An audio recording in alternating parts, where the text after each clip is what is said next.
दोस्तों, आज की कहानी है। कल्पना की उड़ान में अक्सर लोग हकीकत भूल जाते हैं और किसी का सिर फोड़ने पर बेवजह उतारू हो जाते हैं। ऐसे लोगों के लिए ये आज की ये शिक्षाप्रद और हास्यप्रद कहानी। तो दोस्तों, एक गांव में एक किसान और उसकी पत्नी और बच्चे रहते थे।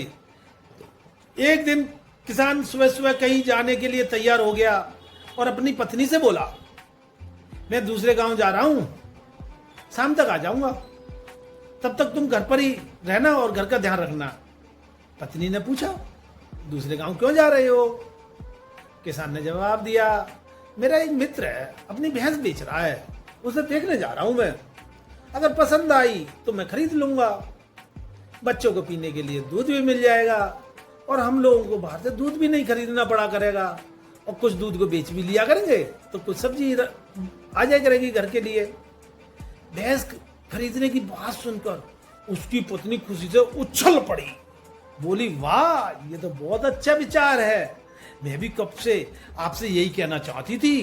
भैंस आ जाएगी तो घर में दूध दही की नदियां बहने लगेंगी, और मेरी माँ भी काफी कमजोर हो गई है, मैं उसके लिए भी दूध की मलाई निकाल कर भेज दिया करूंगी। उनके घर पर भैंस नहीं है। सासू माँ का नाम सुनते ही किसान का चेहरा ऐसा हो गया मानो नींबू चबा लिया हो। बोला, मेरी भैंस की मलाई तेरी माँ क्यों खाएगी? मैं खाऊंगा और मेरे बच्चे खाएंगे। उसे मलाई खानी है तो अपनी भैंस क्यों नहीं खरीद लेती? पति के मुंह से अपनी माँ के लिए ऐसे शब्द सुनकर पत्नी का चेहरा भी तमतमा उठा। बोली, इस घर पर हर चीज पर मेरा भी उतना ही अधिकार है जितना तुम्हारा है। अगर मैं अपनी भैंस की मलाई अपनी माँ को खिलाना चाहती हो तो तुम्हें क्या आपत्ति है? किसान ने कहा, आपत्ति है, तेरी भैंस की मलाई तेरे मायके वाले नहीं खा सकते, समझी?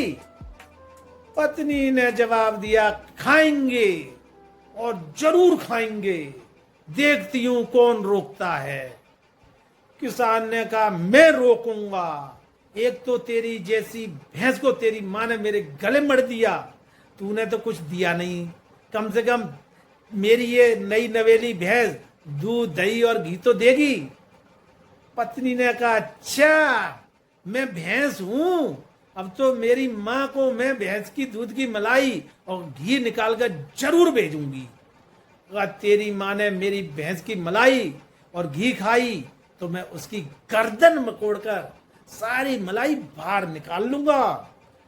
पत्नी ने कहा, खबरदार, जो मेरी माँ के बारे में उजूल जुलूल बातें की तो तुमसे मैं ढंग से निपट लूंगी। अब दोनों का विवाद धीरे धीरे एक महाभारत में तब्दील हो गया। चिल्लाने की आवाजें पूरे मोहल्ले में गूंजने लगी। पड़ोसियों को लगा कि शायद घर में कोई नया टीवी सीरियल छूट रहा है। बगल में एक समझदार और चालाक किस्म के पड़ोसी का घर था। वह माजरा देखने आया। उसने दोनों पत्नी से झगड़े का कारण पूछा। फिर जैसे ही पूरी बात समझी, उसने एक लाठी उठाई और किसान के घर में तोड़ फोड़ मचानी शुरू कर दी। एक दो मटके फूट भी गए। किसान और उसकी पत्नी दोनों हक्के बक्के रह गए। किसान बोला, अरे भाई, तुम्हें क्या हो गया? मेरे घर का नुकसान क्यों कर रहे हो भाई? पड़ोसी बोला, तेरी भैंस ने मेरा बहुत नुकसान कर दिया, सारा खेत चर गई और फिर मटके फोड़ने द्वारा से उसने शुरू कर दिए। किसान बोला, क्यों झूठ बोलते हो भाई? मेरे घर पर तो भैंस है ही नहीं, फिर तुम्हारा खेत कैसे चर गई? पड़ोसी बोला, वैसे ही जैसे इसकी माँ तेरी भैंस की मलाई खा गई।